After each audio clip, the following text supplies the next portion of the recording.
ஓம் சாந்தி. எல்லாம் குஷியாக இருக்கிறீங்களா? இன்றைக்கி முஸ்லீம் பெண்கள் போடுற பர்தா அதை பற்றி பார்க்க போகிறோம். அது பெண் அடிமை அப்படின்னு நிறைய பேர் சொல்லுவாங்க, பெண்களை அடக்கி வைக்கிறாங்க அப்படின்ட்டு. ஸோ அதை மட்டும் நம்ம வச்சு பார்ப்போம்.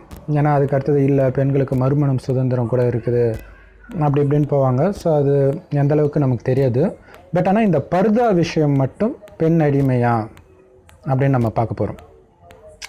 அதனால் என்ன நன்மை இருக்குது, யாருக்கு என்ன நன்மை இருக்குது? ஏன் இந்தியாவில் பர்தா போடாமல் இருக்கிற பெண்கள் எல்லாம் பாதுகாப்பாக தானே இருக்கிறாங்க, எதுக்கு பர்தா போடணும் அப்படின்னு தோணும். ஆனால் இந்த பர்தா போடுறதுனால உண்மையிலே பெண்களுக்கு பாதுகாப்பு கிடையாது. பெண்களுக்கு சத்தியமாக அதில் 1% கூட பாதுகாப்பு கிடையாது. அதுதான் உண்மை. ஏன் அப்படின்னா, இப்போ ஒருத்தன் தப்பாக ஒரு பொண்ணுக்கிட்ட நடந்துக்கணும்னு முடிவு பண்ணிட்டான்னா அவன் பர்தா போட்டிருக்கிறதுனால விட்டுற போகிறது கிடையாது இல்லையா? ஸோ அது நம்ம இணையதளத்துலலாம் பார்க்குறோம் அது மாதிரி நிறையா. ஸோ அப்போ உண்மையிலே இது யாருக்கு பாதுகாப்பு பர்தா அணியிறது அப்படின்னா ஆண்களுக்கு பாதுகாப்பு. இதுதான் ஒரு விஷயம். மதங்களில் சொல்கிற விஷயம் நம்ம தலைகீழாக புரிஞ்சுக்கிறோம். தலைகீழாக புரிஞ்சுக்கிட்டு எதிர்ப்பு தெரிவிக்கிறோம். உண்மையிலே பெண்களுக்கு எது பாதுகாப்புன்னா, முஸ்லீம் ஆண்கள் தாடி வளர்க்குறாங்க பாருங்கள், அதுதான் பாதுகாப்பு. ஏன் அப்படின்னா அந்த கவர்ச்சி, தேக கவர்ச்சியில் அவங்க மயங்கிடக்கூடாது அப்படிங்கிறதுக்காக தான் தாடி வளர்க்குறதும். பெண்கள் பர்தா போடுறது ஆண்கள் அந்த கவர்ச்சியில் மயங்கிடக்கூடாதுன்றதுக்காகவும். ஆக்சுவலாக பார்த்திங்கன்னா முஸ்லீம் தர்மம் மற்ற 3 தர்மங்கள் இல்லையா, மற்ற 2 பெரிய தர்மங்களுக்கு 3 தர்மங்களுக்கு கம்பேர் பண்ணும்போது இது கடைசியாக தான் வருது. ஹிந்து மதம், கிறிஸ்தவ மதமாகட்டும், புத்த மதமாகட்டும், இதுக்கெல்லாம் கம்பேர் பண்ணும்போது இது சமீபத்திய மதம் தான். அந்த டைமில் இன்னொரு முக்கியமான விஷயம் இந்தியாவில் தோன்றல இந்த மதம். அதுதான் ரொம்ப முக்கியமான விஷயம். அவங்க பர்தா அணிஞ்ச அதே டைமில் இங்கே பாரதத்தில் பர்தாலாம் அணியலை. ஆனால் அந்த பைபிள் குரானில் மோசமான சில சம்பவங்கள் நடந்ததாக குறிப்பிடும். அந்த மாதிரி விஷயங்கள் இந்தியாவில் நடக்கவே இல்லை, ஆனால் பர்தாவே அணியலை. அப்போ இந்தியாவுக்கு எப்படி அந்த சக்தி இருந்தது? பர்தா அணியாமலே ஆண்கள் கெட்டு போகாமல் இந்தியாவில் எப்படி இருக்க முடிஞ்சது? அங்கே ஏன் அவ்வளோ மோசமாக நடந்தது அப்படிங்கிறத பேசினா அது ரொம்ப போயிடும். இந்தியாவுக்கு அந்த சக்தி ஏன் வந்ததுன்னு தெரிஞ்சுக்கணும். எப்படி அந்த சக்தி இருந்தது இந்தியர்களுக்கு அப்படின்னா, ஏன்னா இங்கே சொல்லுவாங்க கோயிலெல்லாம் மோசமான சிலைகள்லாம் இருக்குது. மோசமான சிலைகள் இருக்குது, ஆனால் இங்கே நல்லா தானே இருந்தாங்க இல்லையா? மோசமான சிலைகளும் இருந்தது. இன்னும் கேட்டிங்கன்னா வயிறு தெரிகிற மாதிரி இயற்கையாகவே ட்ரெஸ் பண்ணுற மாநிலங்கள்லாம் இருக்குது இந்தியாவில். அங்கே பார்த்திங்கன்னா எதுவும் எந்த விதமான தவறான விஷயங்களும் நடக்கவே கிடையாது. அப்படி இருக்கும் பொழுது பர்தா தேவையா அப்படின்னா, உண்மையிலே இப்போ ஒட்டுமொத்த உலகத்தில் இருக்கிற அத்தனை பேருக்கும், அனைத்து மதத்தினருக்கும் பர்தா கண்டிப்பாக தேவை. ஆனால் இப்படி சட்டம் எடுத்துகிட்டு வர முடியுமா? ஏன்னா பர்தா போட்டாலே முஸ்லீம்கள்னு சொல்லிடுவாங்க. ஸோ அது இல்லாமல் நிறைய பிரச்சனைகள் வெளிநாட்டிலலாம் பர்தா போடுறதுனால வருது, முஸ்லீம் அல்லாத நாடுகளில். ஸோ அது சாத்தியம் கிடையாது. அப்போ என்ன பண்ணுறது? பர்தா கூட முழு பாதுகாப்பு கிடையாது. ஏன்னா பர்தா மற்ற ஆண்களுக்கு தான் பாதுகாப்புக்கு, கணவனுக்கு பாதுகாப்பே கிடையாது இல்லை.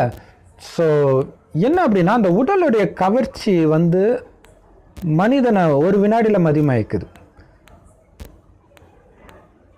குறிப்பாக பெண் உடலை பார்த்தா தான் மயங்கணும்னு அவசியம் இல்லை, முகத்தை பார்த்தாலே மயங்கிடுவோம். ஸோ அதுக்காக தான் அந்த பர்தானி. இன்னும் கேட்டிங்கன்னா வயிறு தெரிகிற ட்ரெஸ் போடுற இந்தியாவில் இருக்கும் சில மாநிலங்களில் கூட முகத்தை மூடிக்குவாங்க. அதுதான் அப்போ என்னென்னா, காமத்தை தூண்டக்கூடியது அல்லது காதலை தூண்டக்கூடியது, அந்த கவர்ச்சியை ஏற்படுத்தக்கூடியது பெண்ணின் முகம்தான் அப்படின்னு இருந்தது ஒரு டைமில். ஆனால் நடுவில் என்னாச்சு, இந்த சினிமா அந்த வயிறை ஒரு கவர்ச்சிகரமான ஒரு பொருளாக காட்டி காட்டி மனிதனுக்குள்ளே அப்படி ஒரு போதை இல்லாத ஒன்று இருக்கிற மாதிரியே காட்டி காட்டி அப்படி பண்ணிடுச்சு. சரி,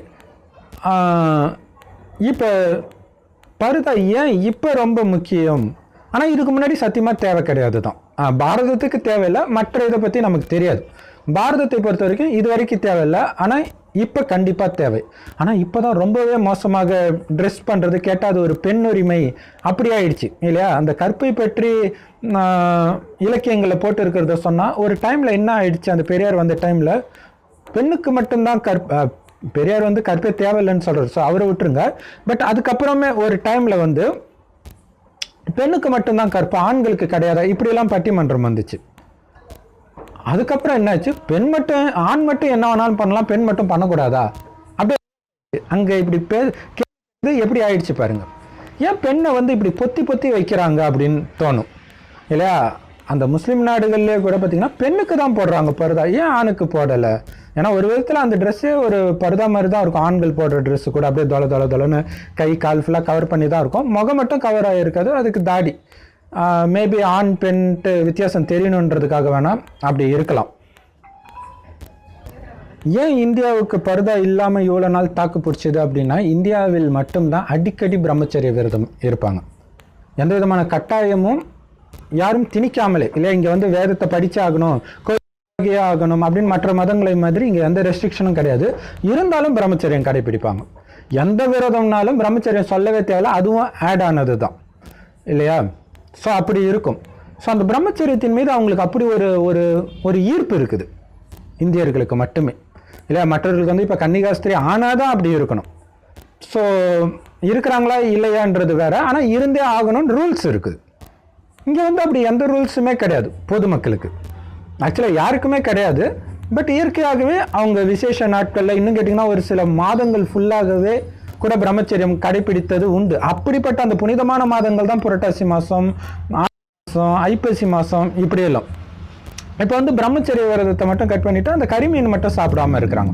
ஆனால் அதுவுமே கூட சபரிமலைக்கு போகிறவங்க அவங்களும் பார்த்திங்கன்னா பிரம்மச்சரிய விரதம் கடைபிடிக்கிறாங்க. ஸோ இயற்கையாகவே அந்த பிரம்மச்சரிய விரதம் மேற்கொள்ளக்கூடிய சக்தி இந்துக்கள் கிட்ட இருக்குது. ஆனால் இந்த மெக்காவுக்கு போகும்போதாவது காமத்தில் ஈடுபடாமல் இருப்பாங்களா அப்படின்னு முஸ்லீம் சகோதரர்கள்ட்ட கேட்கும்போது அப்படியெல்லாம் எந்த ரெஸ்ட்ரிக்ஷனும் என்றைக்குமே கிடையாது. மெக்காவுக்கு போகும்போதும் கிடையாது, நோன்பு இருக்கும்போதும் கிடையாது. கணவன் கூப்பிட்டா மனைவி போயே ஆகணும் அப்படின்னு தான் இருக்குது அப்படின்றாங்க. ஸோ அப்போ வந்து இது எப்படின்னா ஸ்மோக் பண்ணுற மாதிரி, சிகரெட்டு குடிக்கலையா தெரியாது, ஆனால் நீ தனியாக போய் குடி, சமுதாயத்தை அதை கெடுக்கக்கூடாது, அந்த புகை வந்து மற்றவர்களுக்கு வந்துடக்கூடாது. ஸோ அந்த மாதிரி தான் பார்த்தீங்கன்னா, நீ வந்து ஒரு பெண்ணை நிர்வாணப்படுத்தி பார்க்கணுன்னு நினைக்கிறியா, காமன்ற பேரில் கற்பழிக்க நினைக்கிறியா, அதை உன் பொண்டாட்டியோட வச்சுக்கோ, வெளியில் பண்ணாத மாதிரி இருக்கும் பர்தா சிஸ்டம் கல்யாணம் ஆனவங்களுக்கு. அப்போ உனக்கு அதே மீறி ஆசை வருதா, கல்யாணம் பண்ணிக்கோ, எவ்வளோ பணம் உன்கிட்ட எவ்வளோ காசு இருக்கோ அவ்வளோ நீ கல்யாணம் பண்ணிக்கலாம். ஆனால் எல்லாருக்கும் நீ சமமாக கொடுக்கணும் அப்படின்னு நினச்சிக்கிறாங்க. அப்போ இதில் இன்னொரு விஷயம் இருக்குது. அப்போ காசு இருக்கிறவன் வந்து நிறைய பேரை கல்யாணம் பண்ணால் காசு இல்லாதவன் அப்படியே வந்துடுது இல்லையா? ஆனால் இந்தியாவில் மட்டும் இது தூய்மையாக இருக்கிறது சாத்தியமாக இருந்துச்சு அப்படின்னு பார்த்தீங்கன்னா, இதில் இன்னொரு காமெடி என்ன அப்படின்னா, சொன்ன மாதிரி எந்த ஸ்ட்ரிக்ட் ரூல்ஸும் கிடையாது, எந்த வேதத்தையும் யாரும் ஃபாலோ பண்ணுறதே கிடையாது இல்லையா? பிராமணர்கள் தான் படிப்பாங்க, அது கூட அவங்களுக்குமே அதுக்கு அர்த்தம் தெரியுமான்னு தெரியாது. ஏன்னா சமஸ்கிருதம் நமக்கு தெரியாதனால அவங்களுக்கு தெரியுமா தெரியாதா எதுவுமே நமக்கு தெரியாது. ஆனால் பிராமணர்கள் கூட சொல்ல எல்லாருமே வந்து பிரம்மச்சரியம் கடைபிடிச்சாங்க. அந்த சக்தி அவங்களுக்கு எப்படி இருந்துச்சு அப்படின்னா, உண்மையான காரணம் என்னென்னா, ஒரு காலத்தில் காமம்னா இல்லாத ஒரு உலகமாக பாரதம் இருந்துச்சு. அதனால தான் இன்னைக்கு பாரதம் புண்ணிய பூமியாக இருக்குது. ஆன்மீகனாலே எல்லாரும் தேடி வர்றதுக்கு காரணமும் அதுதான். அது இருந்துச்சு. எப்படி அது சாத்தியம் அப்படின்னா, நீங்கள் சிவன் கோயில் நிறைய கோயில்களில் கோபுரத்தில் பார்த்தீங்கன்னா, சிவன் ஆலமரத்துக்கு கீழே உட்காந்துட்டு ஞானம் சொல்லி கொடுத்துட்டு போய் கீழே முனிவர்கள் கேட்பாங்க. ஸோ அப்படி பாரத பூமியில் வந்து அந்த ஞானத்தை கற்றுக் கொடுத்தார். மெயின் ஞானமே இந்த தூய்மை தான், அதாவது காமத்தை வெல்வது. அந்த காமத்தை வெல்வதற்காக சிவன் சொன்னதுடைய நினைவாக பிற்காலத்தில் உருவாக்கப்பட்டது தான் கீதை. ஸோ 5000 வருஷம் முன்னாடி இறைவன் வந்து இதை சொல்லி, இந்த ஞானத்தை கேட்டவங்க அடுத்த பிறவியில் தேவதைகளாக பிறவி எடுத்தாங்க. ஸோ ஞானத்தை கேட்கும்போது அவங்க பிராமணர்களாக மாறுறாங்க. பிராமணர்கள் பிறப்புனால வருது. பட் நம்ம நினைக்கிற மாதிரி தாயின் கர்ப்பத்தில் பிறக்கிறதுனால கிடையாது. ஏன்னா இந்து மதத்தில் எல்லா கடவுள்களும் பார்த்தீங்கன்னா யாரும் கர்ப்பத்தில் பிறக்க மாட்டாங்க, இல்லை நெத்தியிலேருந்து பிறந்தாங்க, வாயிலிருந்து பிறந்தாங்க அப்படி சொல்கிறாங்க இல்லையா, அல்லது சூரியனுக்கு பிறந்தாங்க. இதெல்லாம் என்ன அர்த்தம்னா இறைவன் ஞானத்தை கொடுத்து, இந்த இறைவன் ஞானத்தை கேட்டோன்னே வேற ஜென்மம். ஸோ அது மாதிரி இப்போ உதாரணத்துக்கு கிறிஸ்தவர்கள் பார்த்தீங்கன்னா இந்த ஞான ஸ்நானம் வாங்கினா தான் அவன் உண்மையிலே கிறிஸ்டின். அது வரைக்கும் ஒரு ட்ரைனிங் பீரியட் மாதிரி, பிடிச்சிருக்கா இல்லையா, ஞான ஸ்நானம் வாங்கினா தான் அவன் கிறிஸ்தவன். ஸோ அதே மாதிரி இந்த ஞானத்தை அப்படின்னா என்ன அர்த்தம்னா அது கிறிஸ்தவன்றது ஒரு தனி ஜென்மம். அதே மாதிரி இந்த ஞானத்தை எடுத்துக்கிட்டா அது தனி ஜென்மம். ஸோ இது பார்த்தீங்கன்னா இந்த படத்தை பார்த்தீங்கன்னா புரியும். இந்த 5000 வருட காலச்சக்கரத்தில் முதல் பாதி சொர்க்கம், அடுத்த பாதி நரகமாக இருக்கும். நரகத்தின் கடைசின்னு ஒரு வருஷம் இறைவன் வந்து இந்த ஞானத்தை கொடுக்குறார். காமத்தை வெல்லுங்க. எப்போ இந்த கலியுகத்தில் ரொம்ப ரொம்ப காமமே கதின்னு கடக்கும்போது வந்து சொல்லிக் கொடுக்குறார் காமத்தை வெல்லணும். அப்போ எல்லாருக்கும் பரதா போட முடியுமானா முடியாது. அப்போ என்ன பண்ணணும் அப்படின்னா, உடலே கிடையாது, நீ முதல்ல ஆத்மா, அதாவது உயிர், அது பூர்வ மத்தியில் நட்சத்திரம் மாதிரி ஜொலிக்குது, அதனால தான் இங்கே போட்டு வைக்கிறோம். அதுதான் நான்ற உணர்வில் இருக்கணும். ஒவ்வொரு ஆத்மாவை தான் பார்க்கணும். ஆனால் அங்கே தான் யுத்தம் நடக்கும். ஒரு அழகான பொண்ணு வரும்போது அந்த பொண்ணுடைய அழகு, அந்த முகத்தில் இருக்கிற அழகைத்தான் பார்க்கணும்னு தோணும். ஸோ உங்களுடைய புத்தியை வந்து ஆத்மா, ஏன்னா உடல் அழியக்கூடியது, அது எல்லாருக்குமே தெரியும், ஒரு நாள் இறந்து தான் ஆகணும். ஆனால் ஆத்மா அழியாது, எப்பவுமே இருக்கும். ஸோ அந்த ஆத்மாவை மட்டும் பூர்வ மத்தியில் மனக்கண்ணால் பார்க்க கற்றுக்கணும். ஸோ அந்த ஆத்மா தான் பேசுது, அந்த ஆத்மா தான் நடக்குது, அந்த ஆத்மா தான் சாப்பிடுது. இந்த உடலில் விட்டு எப்போ போயிச்சோ அதுக்கப்புறம் இந்த உடலில் இருக்கிற எதுவுமே செயல்படாது. அப்போ இதை ஆட்டு வச்சது யார்? அந்த ஆத்மா. அந்த ஆத்மா தான் நீங்கள் அப்படின்னு புரிஞ்சுட்டு ஆத்மாவே பாருங்கள். அதையும் மீறி சரீர கவர்ச்சி பிடிச்சி இழுக்கும், அதுதான் சாத்தான்றது. அதனால் வர்றது தான் காமம், கோபம், பற்று, பேராசை, அகங்காரம். ஸோ இதை வெல்லணும்னா உங்களை ஆத்மான்னு புரிஞ்சுக்கிட்டா மட்டும் போதாது, ஆத்மாவின் தந்தை பரமாத்மாவை நினைக்கணும். அவர் தான் இந்த இடத்துல இருக்கார். இது செம்பொன் நிறமான உலகம், இதை தான் கிறிஸ்தவர்கள் பரலோகம்னுவாங்க, இந்துக்கள் பரந்தாமன்றாங்க. இங்கே இறைவன் ஒரு நட்சத்திரம் மாதிரி இருக்கிறார், அவரும் ஒரு ஆத்மா, அதனால தான் அவரை பரமாத்மான்றோம். நம்மளும் இங்கே தான் இருப்போம். இந்த பூமியில் முதலாக ஜென்மம் எடுக்கிறதுக்கு முன்னாடி இங்கே தான் இருப்போம். இந்த உலகம் 5000 வருஷத்துக்கு ஒரு தடவை அழியும் பொழுதும் மீண்டும் அங்கே போயிடும். அப்புறம் மறுபடியும் இந்த பூமி சொர்க்கமாகும், மறுபடியும் பிறவி எடுப்போம். ஸோ சொர்க்கத்தில் இருக்கிறவங்களுக்கு காமம், கோபம் இப்படின்னா என்னென்னே தெரியாது. ஸோ அடுத்த பிறவி அங்கே தான் எடுக்க போகிறோம், ஏன்னா இப்போ கடைசி ஜென்மத்தில் இருக்கிறோம். ஸோ இந்த பூமி வந்து சொர்க்கம் ஆகிடும், நீங்கள் கண்ணை மூடிட்டு இருக்கிறதுனால விடியாமல் போயிடாது இல்லையா. ஸோ நாம் வந்து இறைவனை நினச்சிக்கிட்டே இருக்கணும். நினைக்க என்ன ஆகுனா இந்த இடம் துடிக்கும். ஏன்னா இதுனா இறைவன் கிட்ட இருந்து நமக்கு சக்தி வருது. எந்த அளவுக்கு சக்தி வருதோ அந்த அளவுக்கு காமம், கோபம், பற்று, பேராசை, அகங்காரம் எல்லாமே உங்கள் புத்தியை விட்டு போயிடும். பயங்கர ஆனந்தமாக இருப்பீங்க, பயங்கர அமைதியாக இருப்பீங்க, ஆச்சரியமாக இருக்கும். ஸோ உலக அழிவுக்கு முன்னாடி அல்லது உங்களுடைய உயிர் இந்த உடலை விட்டு பிரியறதுக்குள்ளே உங்கள் ஆத்மாவுக்கு எவ்வளோ சக்தி எடுத்துக்கிறீங்களோ அந்த அளவு சொர்க்கத்தில் முதல்ல பிறவி எடுப்பீங்க, இல்லாட்டினா லேட்டாக பிறவி எடுப்பீங்க. முதல்லையும் பிறவி எடுக்கணும், அதை விட மிக உயர்ந்த பதவியும், ஏன்னா பதவியும் இருக்குது, மிக பதவி தான் ஸ்ரீ நாராயணன் பதவி. ஸோ அதனால தான் பெருமாள் கோயிலில் சொர்க்கவாசல் திறப்பு விழா கொண்டாடுறாங்க, ஏன்னா சொர்க்கத்தின் மிக உயர்ந்த பதவி. ஸோ அப்படி இருந்தும் அங்கே காமம்னா என்னென்னே தெரியாது, ஆனால் குழந்தை பிறக்கும், கல்யாணம் ஆகும், குழந்தை பிறக்கும். எப்படி?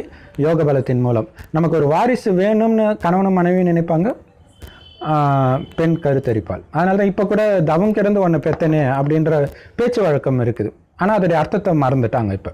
சரி, அப்படி இருந்த ஆத்மா இங்கே வரும்போது என்ன ஆயிடுதுன்னா, ஆத்மா நான்றதை மறந்து உடல்னு நினைக்க ஆரம்பிக்கிறாங்க. அப்போ தான் காமம், கோபம்லாம் வருது, துக்கம் வருது. துக்கம் வரும்போது தான் இறைவனை தேடுறாங்க. அப்போ தான் மதங்கள்லாம் உருவாகுது. இங்கே இருக்கிறவங்க யாருமே கோயில், மசூதி, சர்ச்சு எதுவுமே இருக்காது. ஏன்னா அவ்வளோ ஆனந்தமாக இருப்பாங்க. துக்கம் வந்தால் தானே கடவுளை நினைப்போம் இல்லையா. சரி, இப்போ இந்த கடைசி 100 வருஷத்தில் வந்து சொல்கிறாரு, நீங்கள் தான் அப்படி இருந்தீங்க. ஏன்னா 5000 வருஷத்தில் என்ன நடந்துச்சோ அதே தான் திரும்ப நடக்கும். அப்படின்னு என்ன அர்த்தம்னா, 5000 வருஷம் முன்னாடி இதே நேரம் இந்த வீடியோ பார்த்துருந்தீங்கன்னா தான் இப்போ பார்ப்பீங்க. ஸோ அந்த அளவுக்கு சக்தி இருந்த உங்களுக்கு இப்போ சக்தி இழந்ததுக்கு காரணம் வந்து 2. ஒன்று, செல்ஃபோன் என்ன தான் சார்ஜ் போட்டாலும் கொஞ்சம் கொஞ்சமாக சார்ஜ் குறையும். அது மாதிரி ஆத்மா இயற்கையாகவே கொஞ்சம் கொஞ்சமாக சார்ஜ் குறையும். ஆனால் சொர்க்கத்திலும் குறையும். பட் இங்கே வந்து காமம்னா என்னென்ன தெரியாது. நரகத்தில் வரும்போது ஆத்மான்றதை ஃபுல்லாக மறந்துட்டீங்க பாருங்கள்.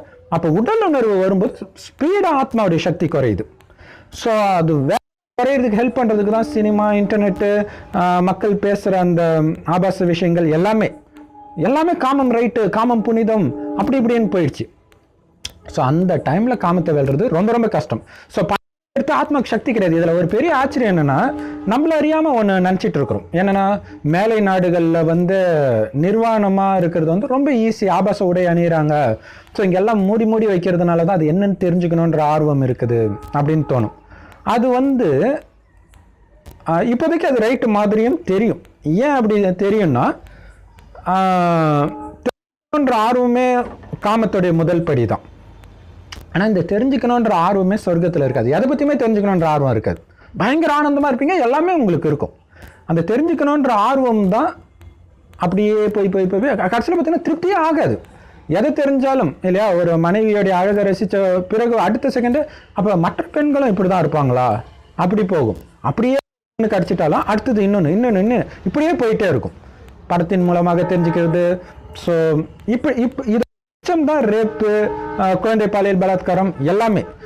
ஆனால் இது பார்த்தீங்கன்னா கடந்த ஒரு 100 வருடங்களாக தான் இந்த சினிமா, வெளிநாட்டு கலாச்சாரம் எல்லாம் இங்கே வருது அதிவேகத்தில். ஆனால் இது ஆச்சரியம் என்னன்னா, அதுக்கு முன்னாடியே மேலை நாடுகளை கவர்ச்சிகளாக தான் ட்ரெஸ் பண்ணுவாங்க. நிறைய பேர் கேட்பாங்க, அங்கெல்லாம் ரேப்பு நடக்கல, இங்கே தான் நடக்குது அப்படின்வாங்க.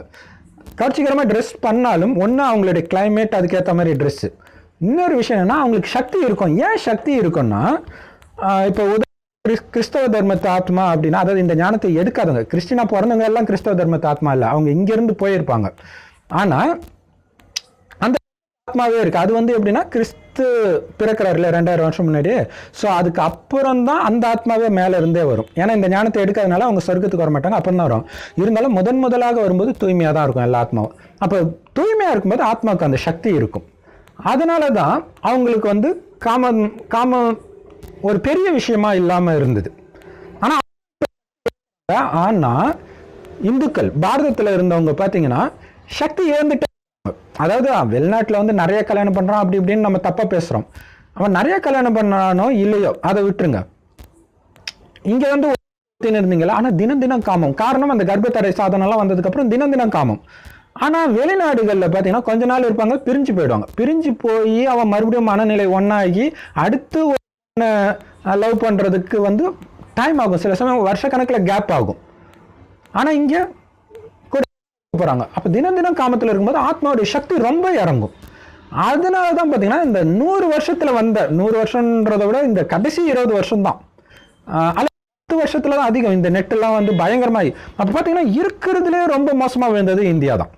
நீங்கள் யோசிச்சு பாருங்கள். நீங்கள் ஆபாச படங்கள்னு பார்த்தீங்கன்னா அதிகமாக பார்த்தீங்கன்னா நேச்சுரலாக எடுக்கப்பட்ட படங்கள் பார்த்தீங்கன்னா இந்தியா படங்களாக தான் இருக்கும். மற்றதெல்லாம் ப்ரொஃபஷனலாக எடுப்பாங்க, அதுக்குன்னு எடுக்கிறது. ஆனால் இங்கே எவ்வளோ கள்ள தொடர்பு அது. ஏன்னா ஆத்மா ஃபுல்லாக சக்தி இருக்கும்பொழுது இந்த மாதிரி ஒரு கலாச்சாரம் வரும்போது டக்குன்னு போய் விழுந்துடுது. அதாவது சாகிற வரைக்கும் காமத்தில் இருக்கிற மாதிரி விழுந்துடுது. இந்த டைமில் தான் பர்தா போடுறது ரொம்ப அவசியம். ஆனால் பர்தா போட வைக்க முடியுமா எல்லாரையும்? முடியவே முடியாது. அதனால் உங்கள் கண்ணுக்கு நீங்கள் பர்தா போடுங்க இல்லையா, கண்ணுக்கு கடிவாளம் போடுங்க. ஸோ சொல்கிறது பர்தா போடுறதுனால பெண்களுக்கு எந்த பாதுகாப்பும் கிடையாது, ஆண்களுக்கு பாதுகாப்பு. ஏன்னா அந்த பெண்ணை கவர்ச்சிகரமாக அந்த உடலை அல்லது முகத்தையே கூட முகத்தை ஆத்மா சக்தி இருக்கும், உடலை பார்க்கும்போது ரொம்பவே இழுக்கும். ஸோ அதனால் நான் அதை பார்க்க மாட்டேன், ஆத்மாவை தான் பார்த்து பேசுவோம். அதுவும் தேவையில்லாமல் பார்க்கவே வேண்டாம். தேவையில்லாமல் எதிர்ப்பாளர்களை பார்க்கவே தேவையில்ல. அழகாக இருக்கிறவங்கள கண்டிப்பாக பார்க்காதீங்க. ஏன்னா ஆத்மா சக்தி இழந்திருக்கு. என்ன ஆகுனா, எந்த சக்தி இருக்குதோ அந்த அளவுக்கு மீண்டும் சொர்க்கத்துக்கு வர்றது ரொம்ப ரொம்ப கஷ்டம். அப்போ பார்க்காம இருக்கிறது மட்டும் இல்லை, இறைவனை நினைச்சுக்கிட்டும் இருக்கணும். நான் ஆத்மான்னு புரிஞ்சுக்கணும், ஒவ்வொருத்தரையும் ஆத்மான்னு நினைக்கணும். ஸோ இந்த பயிற்சி பண்ணிக்கிட்டே. ஸோ இதுதான் உண்மையான தீர்வு அனைத்து பாலியல் குற்றங்கள்லேருந்தும் விடுபடுறதுக்கு. ஏன்னா மனைவியோடு காமம் வைக்கிறவன் ஒரு சூழ்நிலை அமையும் போது கண்டிப்பாக கற்பழிப்பான். இப்போ உதாரணத்துக்கு மனைவியோடு இருக்கிற நிறைய பேர் பார்த்தீங்கன்னா, மனைவி முதல் பிரசவம் ஆகும்போது மனைவியுடைய சகோதரியோடு கல தொடர்பு வர்றது வந்து சகஜமாக எப்பத்துலேருந்து தான் நடந்துட்டு இருக்குது. ஏன்னா காமம் கடிச்சிட்டே இருக்கும்போது அவனுக்கு அது ஒரு வியாதியே தெரியாது. திடீர்னு அவன் எந்த அளவுக்கு அது அடிமையாயிருக்கான். அப்போ அடிமைன்னு உணர்வு மாட்டிக்கிறான். எப்படி சிகரெட் குடிக்காமல் இருக்க முடியல, அதே மாதிரி தான் இது வந்து பயங்கரமான அடிக்ஷன் பண்ணுறது. போதைப் பொருள், கஞ்சா இதெல்லாம் ஒன்றுமே கிடையாது காமத்துக்கு கம்பேர் பண்ணும்போது. ஆனால் அதுக்கு எல்லாருமே அடிமையாக இருக்கிறோம். ஸோ அதிலிருந்து காப்பாற்றுறதுக்காக இறைவன் வர்றார். இதை எந்த மதத்திலையும் எந்த வேதத்திலையும் சொல்லலை. ஸோ இப்படி காப்பாற்றினதுனால தான் இந்த உலகம் அழியாமலே இயங்கிட்டு இருக்கு. இல்லைன்னா ஒரு கலியுகத்தில் முடிஞ்சிடும். இறைவன் வந்து இப்படி காப்பாற்றி சொர்க்கத்தை உருவாக்கி அங்கே நம்மளை விடுறார். ஸோ அதுக்கப்புறம் மறுபடியும் எல்லாம் வந்து மறுபடியும் இதே ஸ்டேஜுக்கு வரும். ஸோ இது சுற்றிக்கிட்டே இருக்கும். அதனால் பர்தா பெண்ணடிமைத்தனம் கிடையாது, ஆண்களுக்கான பாதுகாப்பு சாதனம் அதுதான். ஆனால் பர்தா போடணும்னோ அல்லது தாடி வைக்கணும்னோ நினைக்கும். ஏன்னா இப்போ தாடி வைக்கிறதே வந்து பயங்கர செக்ஸியாக இருக்குது அப்படின்னு எல்லாமே அப்படி ஆயிடுச்சு. பம்பாயின்னு ஒரு படம் வந்தது இல்லையா, அது வந்ததுக்கப்புறம் பார்த்தீங்கன்னா பர்தாவே ஒரு கவர்ச்சிகரமான ஒரு விஷயம் மாதிரி காட்டிட்டாங்க. அப்போ என்ன தான் பண்ணுறது இல்லையா?